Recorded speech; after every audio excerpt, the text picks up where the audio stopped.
So I went to WWE's Money in the Bank in Toronto. I had an awesome time, but I want to give you my first hands-on experience of everything, being there live, how it came across from the fans' perspective, being in attendance versus that of like how it maybe came off on TV. So let's rewind the tape here for a second and let's just talk about the men's Money in the Bank ladder match itself. The crowd in Toronto was hot. Not only was it just hot outside, but the crowd was really into the opener and they kicked off things in a great way. There were a lot of really good spots in here. Andrade and Carmelo was really cool. Chad Gable just doing some silly stuff in there with German suplexes. Jey Uso extremely over with the crowd, extremely over, like fan favorite to win. Also your boy LA Knight, yeah, he also could have easily won in the eyes of the fans that were there, but Drew McIntyre really just felt like he was going to be the winner of this match. The men's ladder match, thought it was just a lot of fun. They did a really good job. It did seem a little obvious that Drew was going to be the one to win. I was sitting there and I thought to myself, maybe Punk is going to interfere now in the ladder match and cost Drew getting the briefcase, but he didn't. And we did have Drew, and then everybody obviously thought, okay, he is going to cash in later that night because that's what he said he was going to do. The men's ladder match though, a lot of good spots. The crowd really liked it, kind of set the bar for the rest of the night. But we got to talk a little bit about all of this Money in the Bank stuff on the men's side right now, because I think a lot of people were already hearing it, and a lot of the chatter is that people were kind of meh, they're lukewarm on what happened with Drew getting Money in the Bank, cashing in, and then the fallout of it with CM Punk. People feeling like it's kind of a waste of using Money in the Bank because you could have given it to like Jey Uso, you could have given it to LA Knight or anybody else to further that story. I gotta be honest, I think that in retrospect, I think that this was probably the best move, because I really felt last night that this was also the case for me, where I thought, okay, you got Drew winning, you're using Money in the Bank as a storytelling device with CM Punk to further that story. And on paper, I'm kind of like, the feud doesn't need any more heat. It's already very hot.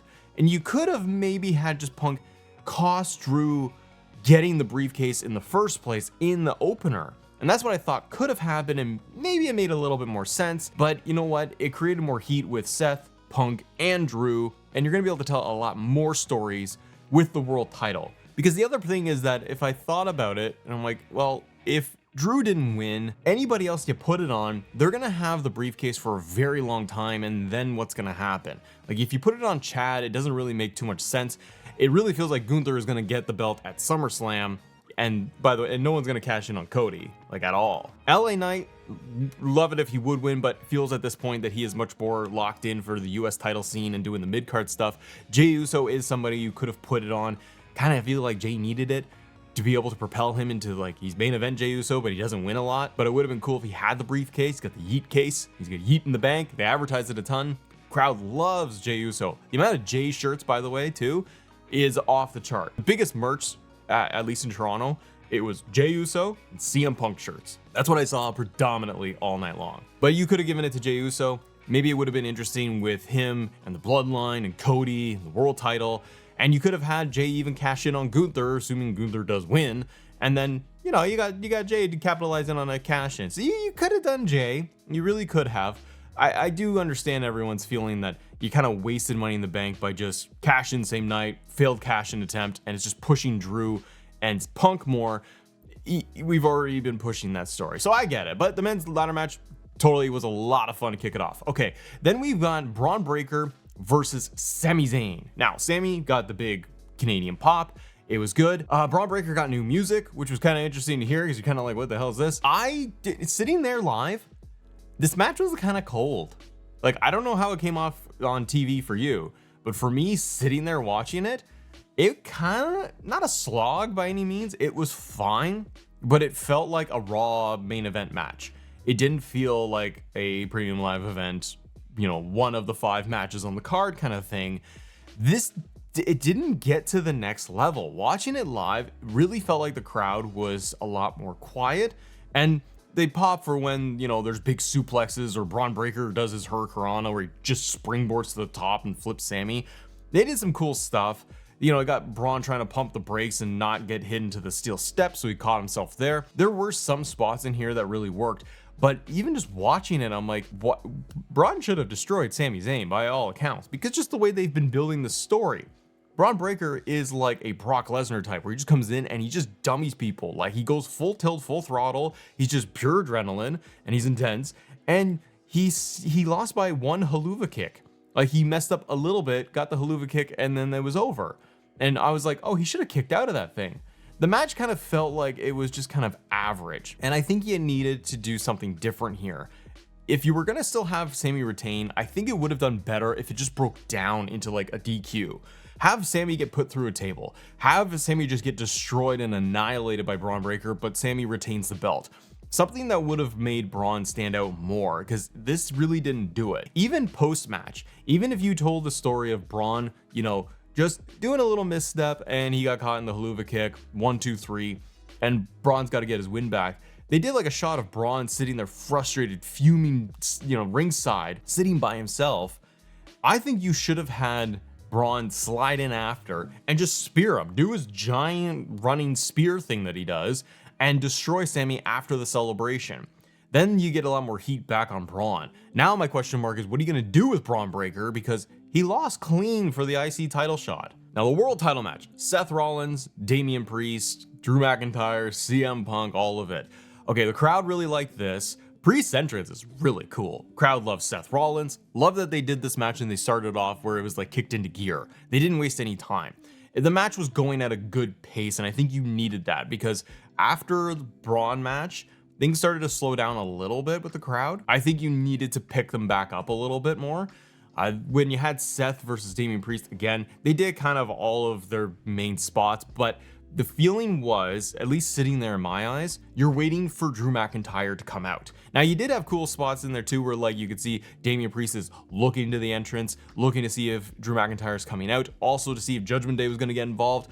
The crowd too, when they did that backstage moment of Judgment Day, Finn Balor, Damian Priest talking, and Finn is kind of like they're turning on Priest a little bit.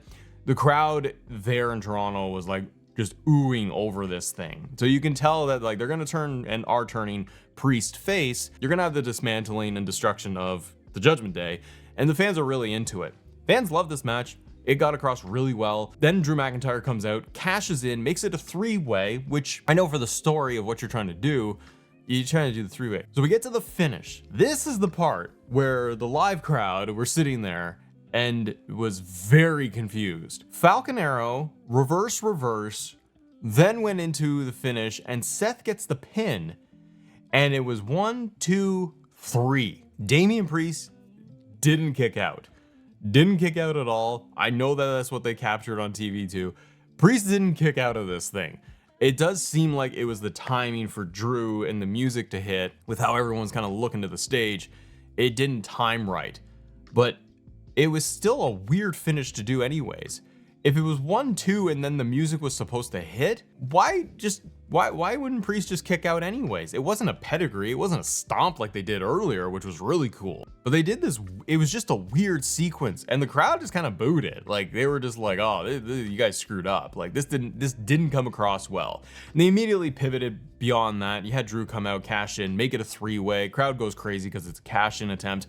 And again, you're just waiting for Punk, and Punk just ran through the crowd, got in there, and then we saw what we saw with CM Punk getting involved. Crowd popped huge for CM Punk. And by the way, throughout the entire night in Money in the Bank, the men's ladder match with Drew being in there, everything Drew did, they chanted CM Punk. From his entrance to getting in the match, every moment they had, they chanted CM Punk against Drew McIntyre. They also yeeted like a lot. So the finish for this cash in with Punk getting involved, Drew losing, Priest retaining. Then you did have the cool moment, and I'm betting this was captured too, was going to be after everything happened and Drew lost and Damian Priest retains, you had Punk with the title belt. He's sitting cross-legged on the announce table, and then you had Seth Rollins come around and start barking at Punk. This was really cool to see live, because the way Seth did it, it was like Survivor Series, where it was like fan captured footage of him flipping him off and getting mad at him. They kind of revisited that all over again. This was the cool part, and this is why I'm like, okay, I'm okay with the way they did the cash in, because of the stories that they're going to expand on with Punk, Drew, even Priest, Seth Rollins, all of these guys and Gunther is looming at SummerSlam, there's a lot of things going on with all of this, with the world title scene. But the crowd loves CM Punk. The crowd really was loving the cash-in attempt here. It got over big time. Now the women's ladder match, Tiffany Stratton. It was Tiffy time, everybody. Crowd loved Tiffany Stratton. She probably got the biggest ovation throughout the match. Chelsea Green, fellow Canadian, Chelsea was over. Now she's dripped down in all the Canadian colors, obviously. She is from Canada, so she was over big time in this match. Lyra Valkyria, crickets.